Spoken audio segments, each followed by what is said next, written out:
Well, hello everyone. I'm Hugo, And I'm Jake. and this is the Bible Reloaded. It feels like it's been forever since we've done this. It has been forever, literally forever. Yeah, I don't think time and space Literally forever. could deal with that. So, since it's been so long, a little bit of recap what happened last time. Obviously the Hebrews are still wandering around in the desert, Yep. and last time they were struck with an ailment and were cured by looking at a bronze snake that Moses made. Yeah. So that should catch everyone up. Anyways. So now we're moving on to right after that. And what happens is the Israelites are trying to go through the land of the Amorites, and they send a message to the king, and they basically say, hey, can we go through your land? Because we're trying to get somewhere. We promise we won't eat any food or drink any water, which that's a long time to go without water, but I guess they're used to the desert. And the king says, no, not feeling it. And they go, oh, bad choice. And they fucking slaughter them and take over the land. Yeah. So the Israelites have now defeated the Amorites, just as the Lord said they would. And then he says, so Israel settled in the land of the Amorites. Yeah. Interestingly, this sort of thing often comes up in lists of biblical prophecies that have come to be by apologists. I'd like to point out why this doesn't count.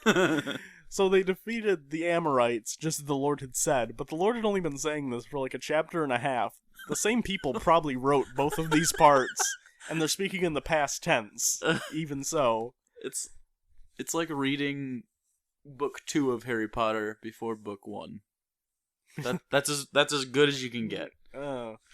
So after that happens, surrounding nations become concerned about the Israelites because, they just defeated a fucking nation because they wouldn't let them walk through. The emaciated desert Jews just murdered all of us. How is this happening? I know, and you'd think they'd be like... They have a lot of heart. I know, why wouldn't they just walk around? But fastest way is via sword. So this is what happens when they try and deal with the Israelites who they think may be a threat, and this is Numbers 22. Then the Israelites traveled to the plains of Moab and camped along the Jordan across from Jericho. Now Balak, son of Zippor, saw all the Israelites had done to the Amorites, and Moab was terrified because there were so many people. Indeed, Moab was filled with dread because of the Israelites. The Moabites said to the elders of Midian, "This horde is getting to lick up everything around us as an ox licks up the grass of the field." What a weird metaphor. Do oxen lick grass up? Like, no teeth? They just lick it? This is some good grass. I've had better. So Balak, son of Zippor, who was king of Moab at the time, sent messengers to summon Balaam, son of Beor, who was at Pethor near the Euphrates River in his native land. Balak said, "A people have come out of Egypt. They cover the face of the land and have settled next to me. Now come and put a curse on these people, because they are too powerful for me. Perhaps then I will be able to defeat them and drive them out of the land. For I know that whoever you bless is blessed, and whoever you curse is cursed." So if you didn't follow that, basically what just happened is the neighboring country said, "Ooh, those guys just took over the Amorites." Yeah. And they go, "Well, we know this guy. His name is Balaam. Yep. He curses people. Apparently. He curses or blesses people." That's a job you can have Yeah. in the desert, apparently. And they say, "Well, we'll get him. We'll go send messengers, and we'll get him to come and put a curse on the Israelites. That way, maybe we can defeat them, even though they're emaciated desert dwellers, and we could probably kill them anyway, just to be sure." Extra sure. So now they're going to go get him and hope he can put a curse upon the Israelite people. Well, The elders of Moab and Midian left, taking them the fee for divination, of course. which is The divination fee. Yeah, they don't even know. They don't tell you how much it is because you know already. When they came to Balaam, they told him what Balak had said. "Spend the night here," Balaam said to them, "and I will report back to you with the answer the Lord gives me." So the Moabite officials stayed with him. Interestingly, Balaam seems to worship Have the same same God, God? Yeah. even though a lot of the other tribes in the area do not. So that's interesting. Yeah. God came to Balaam and asked, "Who are these men with you?" Because he doesn't know, apparently. The omniscience isn't working today. Balaam said to God, "Balak, son of Zippor, king of Moab, sent me this message. A people that has come out of Egypt covers the face of the land. Now come and put a curse on them for me. Perhaps I will be able to fight them and drive them away." That's a fair summation of the situation, Balaam. But God said to Balaam, "Do not go with them. You must not put a curse on these people because they are blessed." I like the implication of this. It's like that if Balaam actually does curse people it supersedes the blessing God put on him. Yeah, like... So is God saying, like, if God's this like, one guy... No, dude, don't do that. You're really fucking my stuff up, man. Yeah. This whole plan... I don't know. This kind of gets the omnipotence. It kind of fucks with it, doesn't it? The next morning, Balaam got up and said to Balak's officials, "Go back to your own country, for the Lord has refused to let me go with you." Aww. So the Moabite officials returned to Balak and said, "Balaam refused to come with us." Then Balak sent other officials more numerous and more distinguished than the first. Look at how distinguished these officials are. And there's like several of them. They have like tassels and stuff. And they have really well cut facial hair. They have like goatees. They came to Balaam and said, "This is what Balak, son of Zippor, says. Do not let anything keep you from coming to me, because I will reward you handsomely and will do whatever you say. Come and put a curse on the people for me." Balaam answered them, "Even if Balak gave me all the silver and gold in his palace, I could not do anything, great or small, to go beyond the commandment of the Lord my God. Now spend the night here so that I can find out what else the Lord will tell me." "He won't tell me if you aren't here." That night God came to Balaam and said, "Since these men have come to summon you, go with them, but do only what I tell you." So it seems like God must have some sort of great plan since he's telling Balaam to go with them. Yeah, it's like, okay, it's cool. Go, my secret double spy guy. Yeah, go, man. Just go. Verse 21. Balaam got up in the morning, saddled his donkey, and went with the Moabite officials, but God was very angry when he went. What? He just told them literally a sentence ago to go with the dudes. Well, I'm very fickle. Well, in this version of the Bible, the NIV Bible, it calls this angel just an angel of the Lord, like any we had seen before. That's not the original translation, nor is it even in different versions of the Bible what it says. Yeah. So, the original translation is closer to what, Jake? Ha-Satan. And, yeah, it sounds a lot like Satan. It's basically, I'm pretty sure it's the first time the word Satan or Satan is seen in this context in the Bible.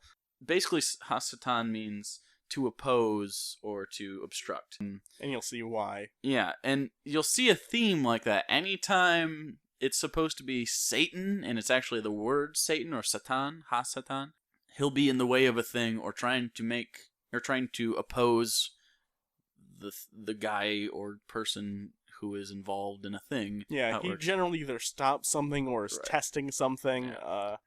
And if you don't know, in the Jewish faith, they don't consider Satan evil by any stretch. He's more of a guy who tests. Yeah, on behalf even of from God. what I've read, they don't consider him a literal being in any sense of the word. He's more of a metaphor for the part of people that tests them and makes them think, well, maybe I should do this or that, or, you know. Yeah. More aptly, the little devil on your shoulder, you know what I mean? Yeah. No. Kind of like that. And I know I've said Ha-Satan a couple times. Actually, Ha is like it's basically the equivalent in English of the, so it's the Satan. So we can call him the Satan from now on. Balaam was riding on his donkey, and his 2 servants were with him. When the donkey saw the angel of the Lord standing in the road with a drawn sword in his hand, it turned off the road into a field. Balaam beat it to get it back on the road. The implication is that Balaam can't see he can angel. see the donkey. He can't see the angel. Donkey's perfectly visible. Then the angel of the Lord stood in a narrow path through the vineyards with walls on both sides. By walls, do they mean grapes? I don't know. Walls of grapes? No, just a vineyard that's inside for some reason. When the donkey saw the angel of the Lord, it pressed close to the wall, crushing Balaam's foot against it, so he beat the donkey again. So it must be a real wall, not a wall of grapes. Grapes wouldn't squish your foot. I don't think so. They have really cool vineyards in the desert. Then the angel of the Lord moved ahead and stood in a narrow place where there was no room to turn, either to the right or to the left. I'm having a hard time visualizing where these people are. He's in a tiny fucking corridor Just now. in these corridors that are apparently on the way to Moab or wherever it is. When the donkey saw the angel of the Lord, it lay down under Balaam, and he was angry, and he beat it with his staff. Then the Lord opened the donkey's mouth, and it said to Balaam, "What have I done to make you beat me 3 times? No, we didn't read that wrong. So here we have Balaam's donkey talking to him and being like, dude, what the fuck? Why are you beating me? Yeah. That's in no way weird. Balaam answered the donkey. What the fuck? Why are you a talking donkey? Oh wait, no, he totally didn't say that. He said, "You have made a fool of me. If only I had a sword in my hand, I would kill you right now." Did donkeys talk a lot? Like, why is he not freaked out by the donkey talking? Is it common enough to where he'd be like sort of surprised, like, oh, now my donkey's the one that's talking, but still like enough to be like, no, motherfucker, you're in the wrong, donkey. I'd like to imagine that it is an Eddie Murphy donkey, though. What have I done to you to make you beat me these 3 times? I'm making waffles. That's terrible, Eddie Murphy. That's okay. Eddie Murphy's a terrible Eddie Murphy. That's true. The donkey said to Balaam, "Am I not your own donkey, which you have always ridden to this day? Have I been in the habit of doing this to you?" No, he said. Aww. Then the Lord opened Balaam's eyes, and he saw the angel of the Lord standing in the road with his sword drawn. So he bowed and fell face down. So let me get this straight. You clearly put this angel here to try and stop Balaam, but you decided to make it invisible until this moment? No, he actually had physically, his eyes were shut. God was like, yeah, no, your eyes are shut. And he woke up in the morning, he's like, oh, this is weird. I have 2 servants, though. They can leave me around. Yeah, but no, really, why would he make the angel invisible to him? It doesn't make any sense. Because he wanted to have the donkey scene. Yeah. See what it was. He was up there, and he's like, yeah, wouldn't it be cool if we made a donkey talk for no reason? That doesn't add up. There's no other, that was superfluous. There was no point in this scene, and you'll see why in a second. The angel of the Lord asked him, "Why have you beaten your donkey these 3 times? There's clearly nothing more important we need to discuss other than you beating this animal. I have come here to oppose you because your path is a reckless one before me." Again, the Satan being one who stands in the way, he opposes him. Mm-hmm. "The donkey saw me and turned away from me these 3 times. If it had not turned away, I would certainly have killed you by now." What? But I would have spared it? The donkey. Oh, but I would have spared it. So he's like, why'd you beat this donkey? I totally would have fucking let the donkey live and killed you. I don't follow the logic, but okay. Balaam said to the angel of the Lord, "I have sinned. I did not realize you were standing in the road to oppose me because you were invisible, and frankly, that's a really bad plan. Now, if you are displeased, I will go back." The angel of the Lord said to Balaam, "Go with the men, but speak only what I tell you." So Balaam went with Balak's officials. What? Why was he even there then? He was doing the thing, and then you're like, you stopped him. You held up for probably like 15 minutes. Yeah. Imagine if you took out this whole donkey thing entirely. It would have gone. The night God came back to Balaam and said, "Since these men have summoned you, go with them, do only what I tell you." And then you could have skipped the donkey thing, and you'd be in the same spot. You didn't have to put the thing with the donkey in I there. don't know why they did that. I don't know if I really believe God told him that. Well, what if we put a talking donkey? Now you got it. When Balak heard that Balaam was coming, he went out to meet him at the Moabite town at the Amorite border at the edge of his territory. Arnon. It's fine. Balak said to Balaam, "Did I not send you an urgent summons? Why didn't you come to me? Am I really not able to reward you?" "Well, I have come to you now," Balaam said. "But I can't say whatever I please. I must speak only what God puts in my mouth." Whatever he puts in your mouth? Yes, whatever he puts in my mouth. Then Balaam went with Balak to Kiriath Huzoth. Balak sacrificed cattle and sheep and gave some to Balaam and the officials who were there with him. So he didn't sacrifice them, he cooked them. Okay? They're just really throwing that word around. Yeah. I sacrificed them by putting them on the grill and making them delicious. I sacrificed some nachos, too. Also these cold beers. So the next part is really boring. Again, we're going to skip it. But long story short, he does not curse the Israelites. Right. And he just has different messages, which are boring. And 7 messages. There's a lot of 7s in this. 40 and 7. Those are their numbers. Okay, so after Balaam has his bullshit messages, we move on to chapter 25. Moab seduces Israel. Sexy. While Israel was staying in Cheape, the men began to indulge in sexual immorality with Moabite women, who invited them to sacrifice to their gods, because nothing gets people hornier than like, hey, want to sacrifice to my gods, and then we can maybe get a little freaky in the tabernacle. What are we gonna do? What are we gonna do? Gonna stick idols in your buttholes. You stick what kind of idols? You know, graven ones. Graven idols in my butthole? Yeah. You gonna spit on them? Maybe. That's a little disrespectful. I do worship them. I'm gonna stick them in your butt, but I don't know about spitting on them.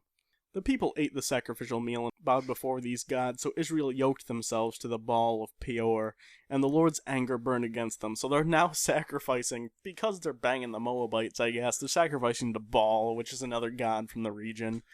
They are really just flip-floppy. They do whatever, man. They don't care. Yeah. No matter how many times they see Yahweh fucking murder people for this kind of thing, they're just like, I don't know. Doesn't matter, I had sex.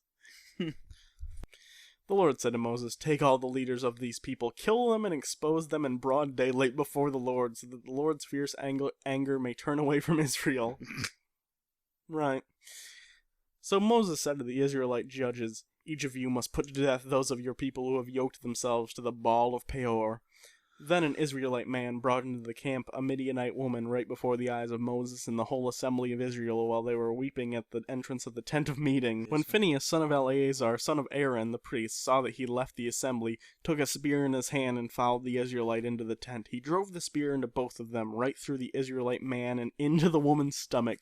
So he stabs it through the guy. It's like 300. Into the woman. Whoosh. Because presumably he's really fucked up. Then the plague against the Israelites was stopped, because apparently there was a plague that they didn't mention. We didn't forget to mention it. They forgot to mention it. But those who died in the plague numbered 24,000. We forgot to mention it, but 24,000 people died in it. How are we not out of Jews? I don't know. I think they're doing all these to account for the fact that they said so many left Egypt. They're like, we need to make that sound really impressive, but we don't have nearly that many now, so we'll just systematically say we killed them all. See, there's a big board in the writer's room of the Hebrew Bible, and it's like, oh, we're down to 400,000. We just gotta figure out a way to kill, 350,000 more. What about snakes? We already did snakes. We did snakes. What about a flood? We said we wouldn't do that. Shit! Fucking rainbow. We're running out. What if they get idols shoved up their butts and then there's a plague? Okay. Alright, then comes the second census, which so all we're going it to is, read it's about literally 4 pages of this begat this. No, seriously. No, we're not reading that. That's what it is, though. Through Hanok, the what is that? Hanokite clan? Hanokite, that's a cool Through name. Palu, the Paluite clan. Through Hezron, You get it. We're not doing it. It's literally like 2.5 pages of that. Not happening. We're not dealing with it. Fuck it. So now we move on to Joshua to succeed Moses. If you'll remember, Joshua had been mentioned several times in passing. It's Moses' aide, basically. He's bringing him up. He's the pool boy. Yeah, he's bringing him up to lead Israel, and he becomes the main patriarch of the Israelite peoples later on. Yeah. And by later, I mean right now. Then the Lord said to Moses, go up this mountain in the Abiram range and see the land I have given the Israelites. After you have seen it, you too will be gathered to your people, as your brother Aaron was. For when the community rebelled at the waters in the desert of Zin, both of you disobeyed my commandment to honor me as holy before their eyes. There were the waters of Meribah Kadesh in the desert of Zin. So we just remember they're referencing them dishonoring them for, fucking hitting a rock as opposed to talking it, because that's not petty. Yeah. Moses said to the Lord, may the Lord, the God who gives breath to all living things, appoint someone over this community to go out and come in before them, one who will lead them out and bring them in, so the Lord's people will not be like sheep without a shepherd. So basically Moses is like, hey, so after you don't let me into the place you promised that I could go, they're not going to have anyone to be the leader, so you should pick one. Yeah. Again, you know what's so funny? It's so funny that God uses so many shepherd metaphors. Yeah. Because it's a region where people are primarily herders and farmers. Weird.